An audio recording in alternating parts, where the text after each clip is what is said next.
Hello students, तो आज हम करेंगे एक्सरसाइज 11.5 का क्वेश्चन नंबर 2। तो क्वेश्चन नंबर 2 क्या कहता है? Complete the entries in the third column of the table. यहाँ पे ये हमारी एक टेबल बना के रखी हुई है और इसमें इधर जो है वो इक्वेशंस लिखी हुई हैं और इधर उनके सॉल्यूशन लिखे हुए हैं और हमें इस कॉलम में भरना है कि वो सॉल्यूशन है या फिर नहीं है, यानी यस या नो लिखना है। ठीक है। अब एक चीज़ हम याद रखेंगे कि जो भी इक्वेशन, ऐसे यहाँ पे देखें तो ये 3 इक्वेशन है, एक ही जैसी हैं।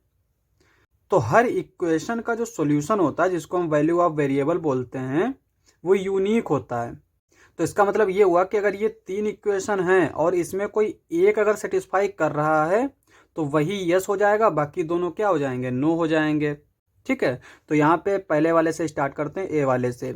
ये हमें क्या दे रखा है? 10y इज इक्वल्स टू 80 और वैल्यू ऑफ वेरिएबल क्या दे रखी है? y is equals to 10। अब यहाँ पे ये है LHS। ठीक है, तो हम LHS ले लेते हैं। LHS हमने क्या लिया है? 10y। अब अगर हम y की वैल्यू 10 पुट करें तो ये क्या हो जाएगा? 10 इंटू 10 यानी कि 100। और RHS क्या है? 80।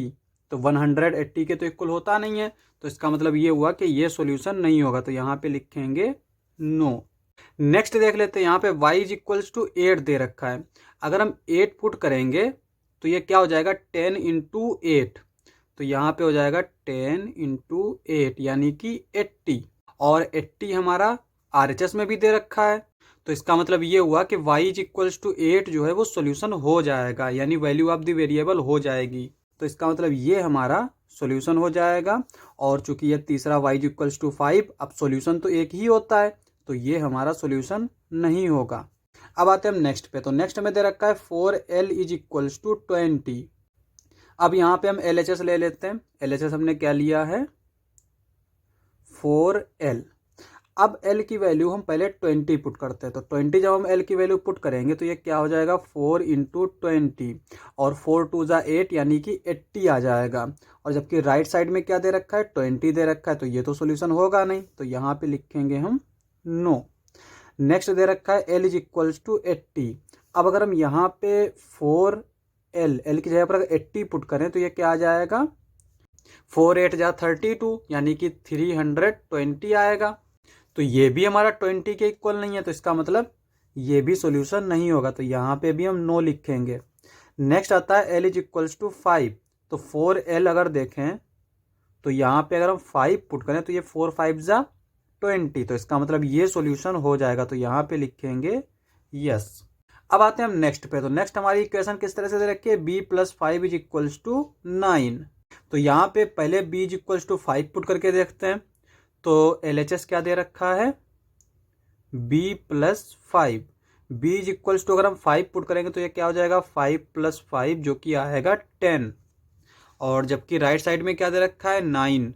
तो इसका मतलब ये तो सॉल्यूशन होगा नहीं, तो यहाँ पे लिखेंगे हम नो। नेक्स्ट अगर हम b is equals to 9 put करते हैं, LHS क्या दे रखा है?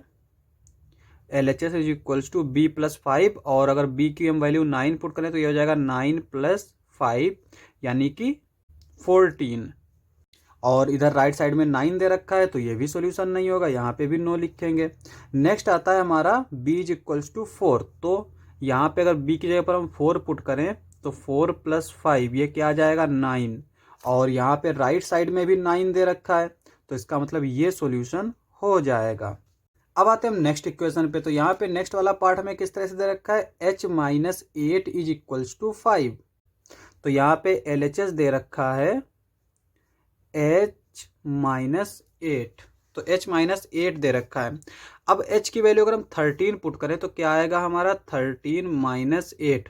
और 13 में से 8 जाएगा तो कितना बचेगा? 5। तो अब यहाँ पे हम देख सकते हैं कि 5 इधर आ गया और इधर राइट साइड में भी 5 दे रखा है, तो इसका मतलब h इज इक्वल्स टू 13 जो है ये सॉल्यूशन हो जाएगा, तो यहाँ पे यस लिखेंगे। अब हमने बताया कि सॉल्यूशन एक ही हो सकता है, तो अब यहाँ पर 3 इक्वेशन तो एक जैसी हैं पर इनके सॉल्यूशन यहाँ पे अलग अलग दे रखे हैं। तो अगर ये सॉल्यूशन हो गया तो ये सॉल्यूशन नहीं होंगे, तो यहाँ पे हम डायरेक्टली नो लिख देंगे। चेक भी कर सकते हैं, h इज इक्वल्स टू अगर हम 8 पुट करेंगे तो 8 माइनस 8 0 आ जाएगा, जबकि इधर 5 है, तो ये सोल्यूशन नहीं होगा। h इज इक्वल्स टू अगर हम 0 पुट करेंगे तो ये माइनस का 8 आ जाएगा, जबकि इधर 5 है, तो ये भी सोल्यूशन नहीं होगा। अब आते हैं हम नेक्स्ट पे। तो नेक्स्ट हमें क्या दे रखा है, p+3 इज इक्वल्स टू 1।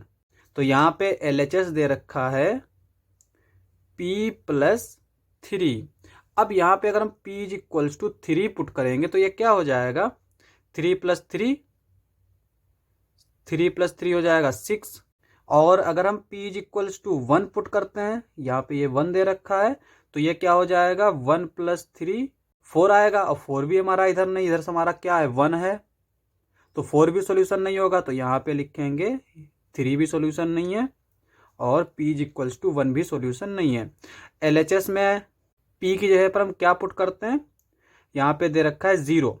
तो अगर हम 0 पुट करेंगे तो ये क्या आ जाएगा 3, और 3 भी हमारा 1 के इक्वल नहीं है, यानी RHS के इक्वल तो नहीं आया, तो ये भी हमारा सोल्यूशन नहीं होगा। p is equals to -1। अब अगर हम यहाँ पे -1 पुट करेंगे तो ये -1+3, यानी कि 3 में से 1 को हम सब्सट्रैक्ट कर रहे हैं, तो ये बचेगा 2। और इधर राइट साइड में 1 है, तो ये भी सोल्यूशन नहीं होगा, तो यहाँ पे लिखेंगे नो। आता है ना लास्ट वाला। तो लास्ट में क्या दे रखा है, p इज इक्वल्स टू -2। तो यहाँ पे LHS पे हम पुट करेंगे, LHS p की जगह पर हम पुट करेंगे -2+3, यानी 3 में से अगर 2 गया तो क्या बचेगा 1। तो यहाँ पे ये 1 आया और इधर RHS में भी 1 दे रखा है, तो इसका मतलब p इज इक्वल्स टू -2 जो है वो सॉल्यूशन हो जाएगा। तो यहाँ पे लिखेंगे हम यस। लास्ट पार्ट था, क्वेश्चन समाप्त। नेक्स्ट लेक्चर में करेंगे नेक्स्ट क्वेश्चन। आज के लिए बस इतना ही।